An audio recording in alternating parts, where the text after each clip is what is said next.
She had poured her heart and soul into him, offering everything a mother could, only for him to cast her aside without a second thought. It was a Thursday, late afternoon, the kind of day where the sun seemed to hesitate, unsure whether to grace the world with its light or simply fade away early. Eleanor stood on the front porch of her home, her feet tucked into soft house slippers, a reusable grocery bag clutched in her hand. Inside, a humble loaf of bread, a few cans of beans, and a warm rotisserie chicken, its heat still seeping through the plastic. She leaned her hip against the front door, her door, and a chilling realization dawned on her. Something was terribly wrong. The key wouldn't fit. She tried again, turning it slowly, then quickly, even flipping it upside down, as if her own perception might be askew. But the problem wasn't her hand. It was the lock. The deadbolt had been changed. She knocked once, then twice, then a louder, more insistent rap with the flat of her fist. She was still holding the grocery bag, still wearing her soft blue cardigan that carried a faint scent of lavender. She was still standing precisely where she had stood for 22 years. And then the door opened. Just a sliver. Ryan's girlfriend Natalie peered through the narrow gap, her eyebrows raised as if she hadn't been expecting company. "Oh, hey, you weren't supposed to be back until later." Eleanor blinked. "Why can't I get in the house?" Natalie hesitated. Her gaze flickered over her shoulder before she stepped outside, gently pulling the door shut behind her.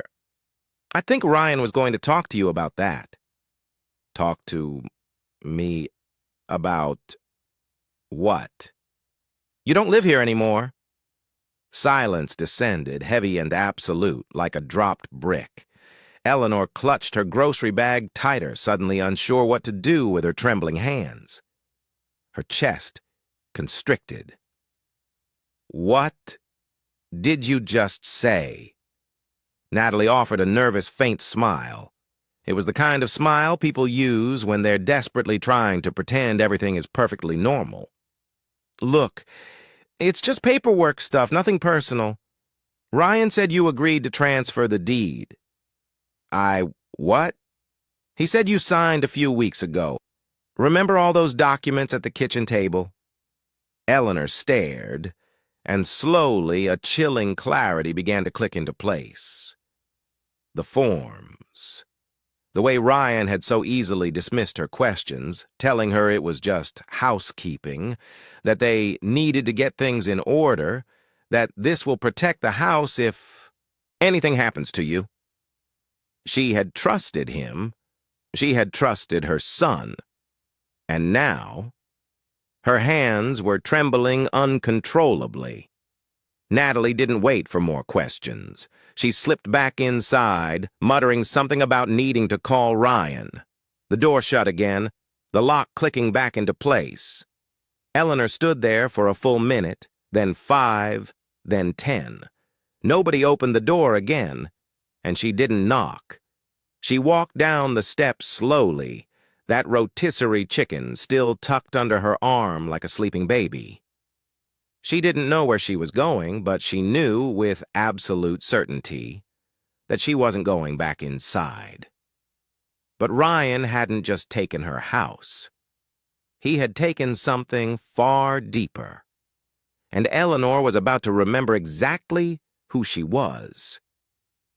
Long before any of this, before the deceptive paperwork, before Natalie, before her own front porch became an alien threshold, Eleanor had been more than just a woman in a house. She had been a mother, and not just to anybody. To a child nobody else wanted. Back in 1996, Eleanor was working the night shift at St. Joseph's Hospital in Jackson, Mississippi. Eleanor was a floor nurse, a woman known for her toughness, reliability, and soft-spoken demeanor. She had long since made her peace with the quiet ache of not having children of her own, the grief, a deep, invisible scar left by 2 miscarriages and a failed round of IVF. And then, one night she met Ryan. He arrived in the emergency room with a broken wrist, a mere 2 years old, pale and underfed, wearing a t-shirt 3 sizes too big, with faint mustard stains on the collar. His foster mother didn't even stay at the hospital, simply dropping him off with child services before leaving. Eleanor hadn't been looking to adopt. But sometimes, God doesn't knock. Sometimes, He simply places a baby in your arms and dares you to put him down. Ryan was silent for the first few days, clinging to Eleanor's scrubs like a timid vine. He wouldn't speak to anyone else, nor would he eat unless she fed him. Something about her made him feel safe, and that, for Eleanor, was enough. 2 months later, she filed the first set of papers. 6 months after that, he bore her last name. Her friends thought she was out of her mind. A single black woman in her late 30s adopting a white toddler with behavioral issues. "Girl, you trying to save the whole system?" they'd ask. "No," she would reply. "Just this one." Eleanor gave Ryan everything she never had. A bedroom with a race car bed, packed lunches with his name written in marker, swimming lessons, piano lessons, Saturday trips to the zoo. He had asthma. She found the best pediatrician. He struggled with reading. She hired a tutor.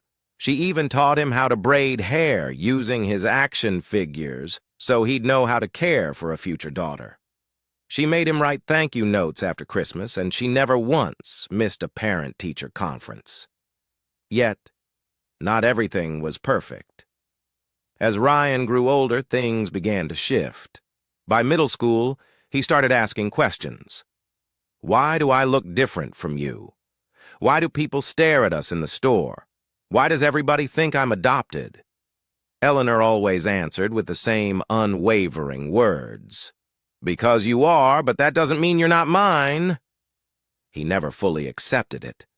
In high school, he grew distant. By college, he barely came home, and when he did, it was always a quick visit, an overnight stay, a hurried dinner, a brief, "Hey, Mama," before he rushed out, phone in hand. But Eleanor never complained. She kept the lights on, kept his old room exactly as he'd left it, kept believing that love, even quiet love, was enough. Then her husband passed away, and suddenly Ryan started coming around more often. He was helpful at first, cleaning gutters, mowing the lawn, reminding her to take her blood pressure pills. He'd bring Natalie sometimes, and they'd sit on the porch while Eleanor made cornbread and watched Jeopardy. She thought things were healing, mending, coming back together. But what she didn't know was that Ryan hadn't come home to rebuild. He had come to take inventory. And by the time she realized it, her name was off the deed, and her boundless trust had been sold for scraps. But a mother doesn't forget. And Eleanor was already remembering every single sacrifice she had ever made. Eleanor spent that night in her car. She parked it 2 blocks away from the only home she had ever known. Down from the house, well, what used to be her house, settling in front of a row of duplexes with peeling paint and plastic chairs cluttering their porches. She didn't cry, not once. But her hands remained locked at 10 and 2 on the steering wheel, even after the engine had been silenced. The rotisserie chicken sat untouched on the passenger seat, now cold, its grease seeping through the plastic. She stared out the windshield, her eyes fixed on nothing in particular. Grief, she knew, had a way of settling heavily in your lungs, not just from losing people, but from the crushing realization of who they never truly were, to begin with. When her husband, Leonard, had passed away 3 years ago from a misdiagnosed blood clot, Eleanor had believed that pain couldn't possibly cut any deeper. He had been her anchor, a man of few words, each one carrying immense weight. They had met at church, fallen in love over plates of fried catfish and shared Bible verses, and spent 29 years building a home founded on faith and forgiveness. But this pain, this profound betrayal, carried a different, sharper sting. The next morning, Eleanor went to the bank to check her account. It was part habit, part an instinctual need for verification. The irony was almost humorous. The balance hadn't changed because Ryan had never touched that money, because Ryan never even knew it existed. After Leonard's death, the hospital had attempted to skirt blame, claiming it was a natural complication. But Eleanor had been a nurse too long not to recognize the pattern of negligence. She pressed, filed complaints, consulted with an old attorney friend, and 2 years later, she won a malpractice lawsuit that no one thought she could owe. $9.5 million. She hadn't told a soul, not even Ryan. She had moved it into a separate trust under her maiden name, split across a handful of accounts. It wasn't born of paranoia, it was for peace of mind, a secret, sacred thing. Because money changes people, and some things are better left under the radar. That day, sitting in the bank lobby with her ankles swollen and her spirit cracked in two, Eleanor realized something else profound. Ryan hadn't just betrayed her trust, he had severely underestimated her. She may not have had the house anymore, but she had resources. She had knowledge. And she still possessed one weapon Ryan had never learned how to wield: patience. So she booked a motel room in Meridian, paying in cash. 2 nights, no questions asked. She needed a plan. But more than that, she needed to sit still and remember who the hell she was. She flipped through an old notebook she kept in her purse, full of prayers, phone numbers, and handwritten reminders to call her cousin in Lafayette. At the very back of it was a note she'd scribbled years ago on the day the court settlement came through. Don't let money make you loud. Let it make you quiet. Let it buy you time. She smiled faintly at the page. Ryan thought he had kicked her out, but he had no idea he had just set her free. Yet freedom doesn't always mean comfort. Not yet. Eleanor still had some fires to walk through before she could truly rise again. The first time Ryan had placed a stack of papers in front of her, it had been a Sunday. Eleanor was sitting at the kitchen table, meticulously folding dish towels while the oven ticked away, baking a sweet potato pie to perfection. Her knees ached that day. Rain was on its way. She could feel it deep in her bones, but she smiled through the discomfort. Ryan had stopped by without calling first, and even though she didn't particularly care for surprises, she told herself perhaps he simply missed her. He walked in wearing one of those slim-fitted dress shirts that seemed to belong on someone else's body. Natalie followed close behind him, barely looking up from her phone. "Hey, Mama," he said, giving her a quick, half-hearted hug. "We brought some papers. Nothing serious, just stuff to help with taxes and the house. Cleaning things up on the back end. You know." Eleanor furrowed her brow. "What kind of papers?" Ryan pulled out a folder, a gesture as smooth as a magician producing a deck of cards. "Trust paperwork, real estate transfer, some power of attorney language? We had it reviewed. Natalie's firm does this kind of stuff all the time. Totally standard." Natalie chimed in from behind her screen, still not looking up. "It's just a way to protect your assets, Miss Carter. Avoid probate. You'd still be covered for everything. I didn't ask to avoid anything, Eleanor said quietly, her hands resting on an unfolded towel on the table. Ryan chuckled. I know. That's why we're doing it for you. Look, if something happens to you, God forbid, it would be a mess to untangle the house and your name on all the documents. This just makes sure things stay in the family. Eleanor stared at the paper. The letters swam a little. She didn't wear her reading glasses often, hating how they pinched the sides of her nose. Ryan noticed. Here, he said, handing her a pen. I highlighted the signature lines. You don't need to worry about the rest. I already went over it with them. She hesitated. She wanted to say something like, I should probably have someone look at this, or, why do you need power of attorney now? But Ryan was her baby. Her little boy who used to cry when she walked past his crib. The one who needed an inhaler every time he got too excited. The one she stayed up with all night when he got chicken pox at 6 and refused to sleep without holding her hand. So she signed page after page. He even joked as she scribbled her name. You're making history, Mama. She laughed once, just a puff of air. The pie timer went off and she got up to turn the oven off. That moment stuck in her mind for weeks afterward.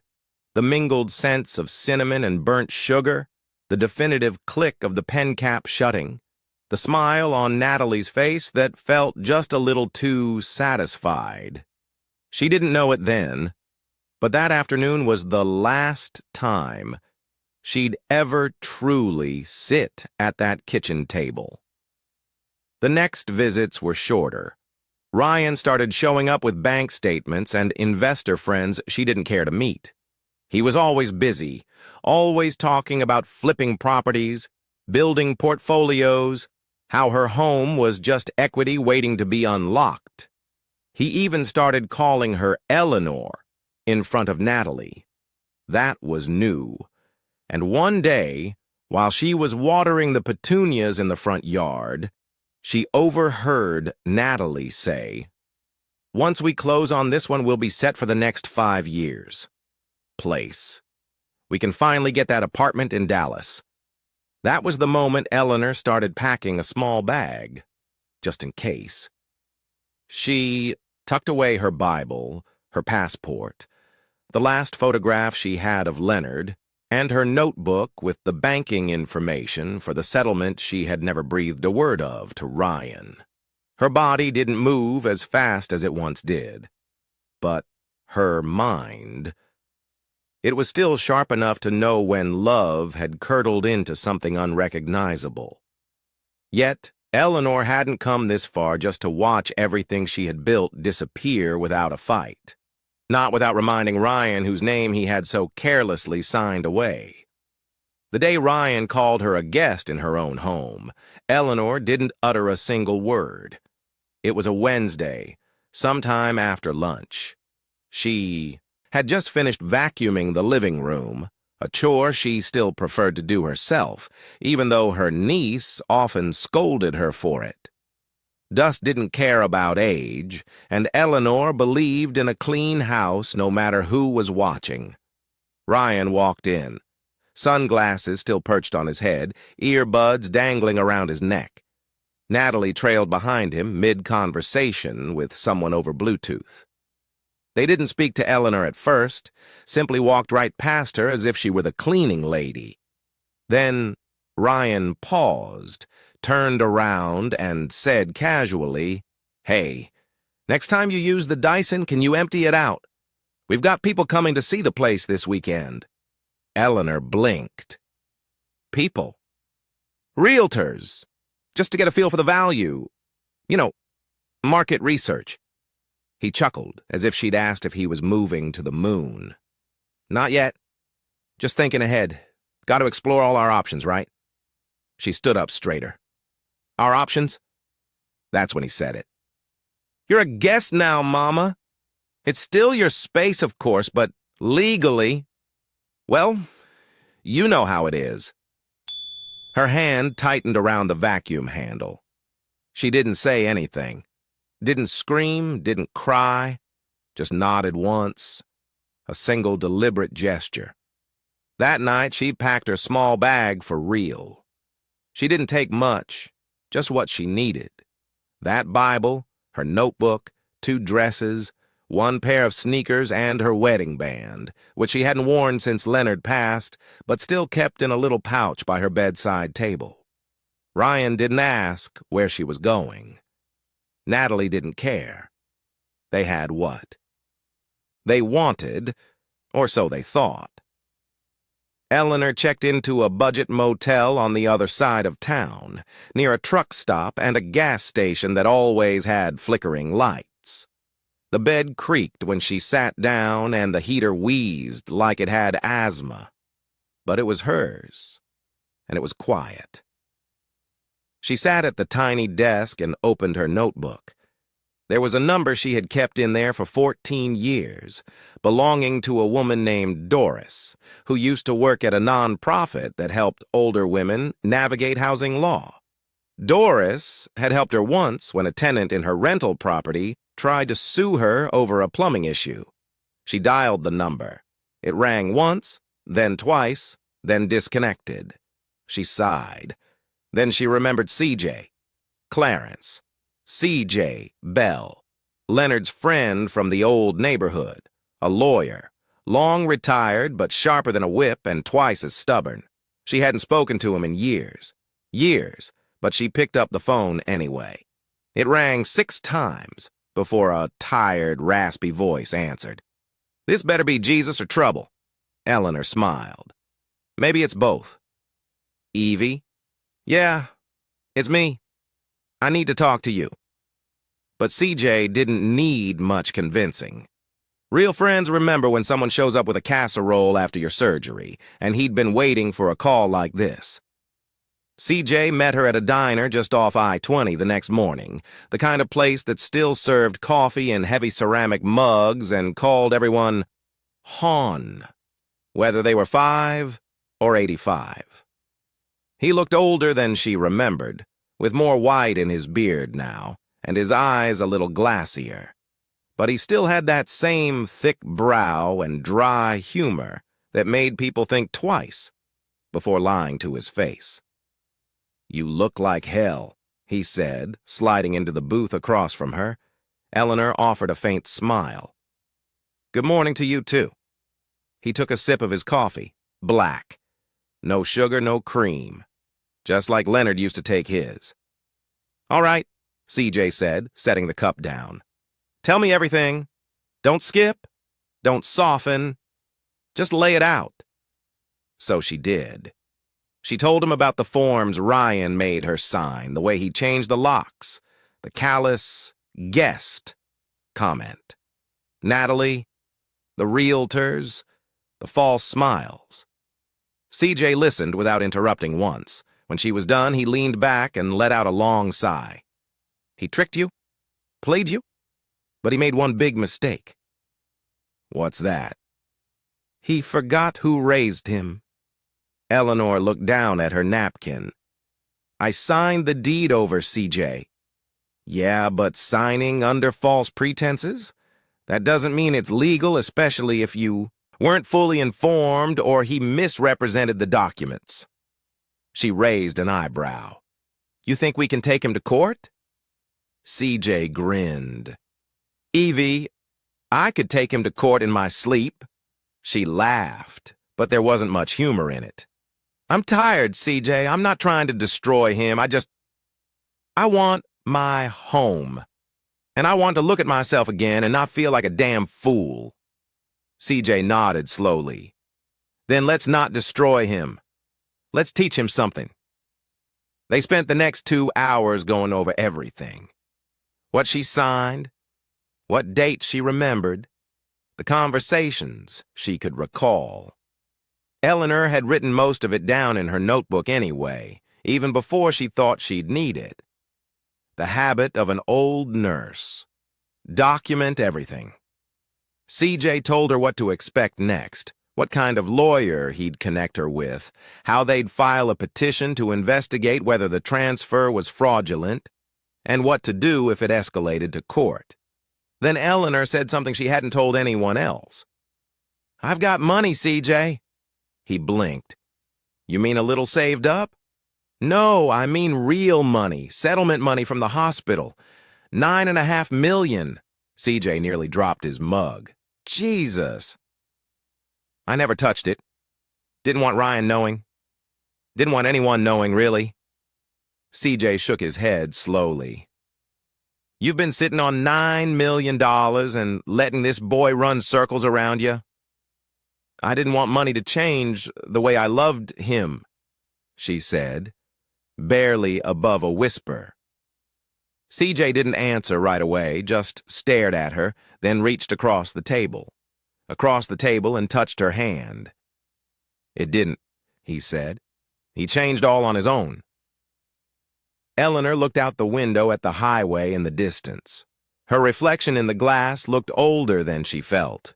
Worn, not defeated, but cracked, like something that had been dropped but refused to break. She turned back to CJ. I want to do this right. No drama, no cameras, just my name back on my door. CJ nodded. We'll get it. But there was one last conversation Eleanor needed to have before the lawyers, before the hearings. One final desperate attempt to speak not to the man Ryan had become, but to the boy she remembered. Eleanor didn't call first. She knew if she did, he'd either hang up or have Natalie speak for him. So she just showed up. It was late afternoon when she pulled into the driveway. The yard looked too neat, as if someone had trimmed the hedges just enough to impress a stranger, but not enough to show real care. Her petunias were gone. She knocked once. Ryan answered in gym shorts and a branded hoodie, holding a protein shake. His face tightened the second he saw her. Mama, Eleanor, what are you doing here? Eleanor stepped forward just enough that the screen door separated them. I don't need much of your time. I just came to say something.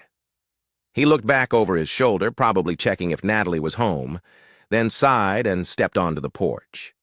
Look, if this is about the house... She raised a hand. Let me finish. He shut his mouth. I raised you when nobody else would. Not because I had to, and not because I wanted to thank you. I did it because I saw a child who needed love, and I gave it every ounce I had. Ryan's eyes flickered, but he stayed quiet. I watched you grow. I gave up vacations, sleep, time, my body. I gave it all to you, and I never once made you feel like a guest in this life. She took a breath. Her throat was tight. And you repaid me with a signature and a changed lock. He rubbed the back of his neck. You signed, Mama. It wasn't like I forced... Don't call me Mama if you don't mean it. Silence. She straightened her shoulders. I'm not here to argue, just to tell you I know what you did. And you should know I'm not broke. Never was. I've got enough money to buy this house 10 times over. Ryan's face changed. First disbelief, then panic, then something akin to shame. I didn't know that. You weren't supposed to, she said, because love ain't a business and loyalty can't be bought. But now I know, and so do you. He opened his mouth, but no words came out. I've already spoken to a lawyer. This will go where it needs to go. I just wanted to look you in the eye one last time before it does. Ryan's hand dropped to his side. You're going to sue me? No, she said. I'm going to remind you what a real home costs. And with that, she turned and walked back to her car. No yelling, no begging, just a woman who had finally remembered her worth. But lawsuits don't scare people like Eleanor.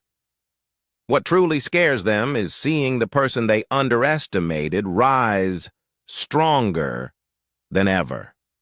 3 months later, the legal process was complete. 3 months later, the house stood empty. No furniture, no Natalie, no Ryan.